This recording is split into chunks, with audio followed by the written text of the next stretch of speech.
Akala ko nga dati hindi na ka magmamahal ulit eh. Nagbago lahat yun nung nakilala kita.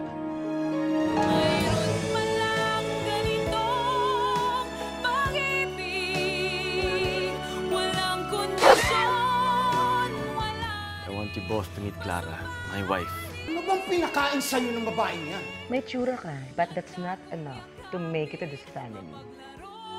mong damdamin, lahat ng iyong nakaraan, handa ko Roman, tanggapin. Ikaw lang ang aking mamahalin. Nakakasakal ka na. Ang hinihingi ko lang kalayaan ko. Bakit hindi mo yun mabigay sa akin? Jason? Sinungaling Mong Puso ngayong Lunes na